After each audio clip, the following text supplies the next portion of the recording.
दोस्तों, हमने कई बार कर्म बड़ा या भाग्य इसके बारे में तो ज़रूर सुना है, परंतु इसके साथ ही एक और प्रश्न उठता है जो हमारे दिमाग में अक्सर घूमता रहता है।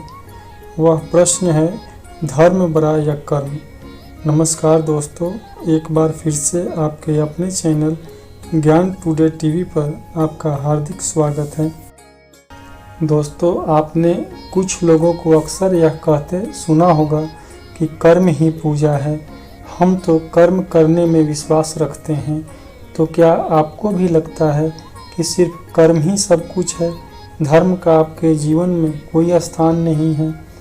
तो चलिए एक कहानी के माध्यम से हम जानते हैं कि धर्म बड़ा है या कर्म। एक समय की बात है, धर्म और कर्म आपस में लड़ने लगे कि हम दोनों में बड़ा कौन है।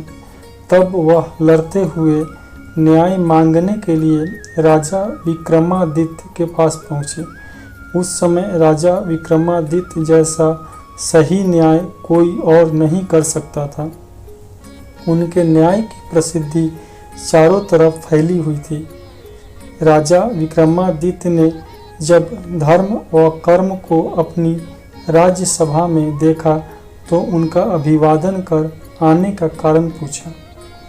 तब कर्म व धर्म ने कहा कि हम आपके राज्य दरबार में न्याय मांगने के लिए आए हैं। हम जानना चाहते हैं कि हम दोनों में बड़ा व श्रेष्ठ कौन है। तब राजा विक्रमादित्य कर्म व धर्म को अपने साथ लेकर एक स्थान पर पहुँचे, जहाँ पर एक साधु तपस्या कर रहे थे। उन्हीं साधु का कोई शिष्य उनके पास दर्शन हेतु जा रहा था। तब विक्रमादित्य ने धर्म को अपने पास रोककर कर्म को अकेले उस शिष्य के पास जाने के लिए कहा। कर्म उस शिष्य के साथ चला गया। जब वह साधु के दर्शन हेतु उस स्थान पर पहुँचे तो उन्होंने देखा कि साधु तो तपस्या में लीन है। तब वह उस साधु को जगाने का प्रयास करने लगे। अनेक कोशिशों के बाद भी साधु जब तपस्या से नहीं उठे तो शिष्य ने अपने पास ही रखी लकड़ी को उठाकर उस साधु पर प्रहार कर दिया। इस पर साधु ने क्रोधित होकर उस शिष्य को श्राप दे दिया। कर्म ने सारा वृतांत आकर राजा विक्रमादित्य को सुनाया। तब राजा विक्रमादित्य ने अकेले धर्म को उस शिष्य के साथ जाने के लिए कहा। जब धर्म उस शिष्य के साथ गया तो शिष्य को अपनी गलती का एहसास हुआ और वह पुनः साधु से मिलने गया और साधु से माफ़ी मांगने लगा। तब साधु को भी शिष्य पर दया आ गई। तब उस साधु ने कहा कि मैं श्राप तो वापस नहीं ले सकता, किंतु इससे बाहर निकलने का मार्ग बता सकता हूँ। इस प्रकार उस साधु ने शिष्य को श्राप से बाहर निकालने का मार्ग बताकर उसका जीवन खुशियों से भर दिया।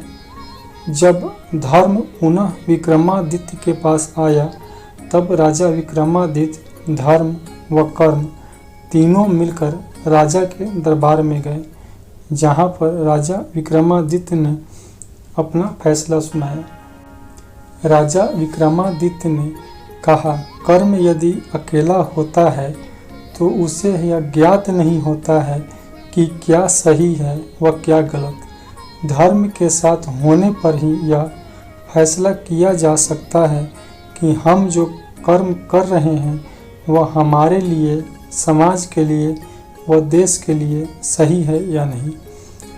इसलिए धर्म के अभाव में कर्म पूर्णतया प्रभावी नहीं होता है। इसलिए धर्म और कर्म में धर्म बड़ा है। इस प्रकार कर्म ने धर्म से माफ़ी मांगी और फिर दोनों साथ में चले गए। तो ये दोस्तों, धर्म बड़ा या कर्म, इस पर आपको हमारी यह कहानी कैसी लगी हमें कमेंट करके ज़रूर बताइएगा। दोस्तों, अगर अभी तक आपने हमारे चैनल को सब्सक्राइब नहीं किया है तो सब्सक्राइब जरूर करिएगा। धन्यवाद।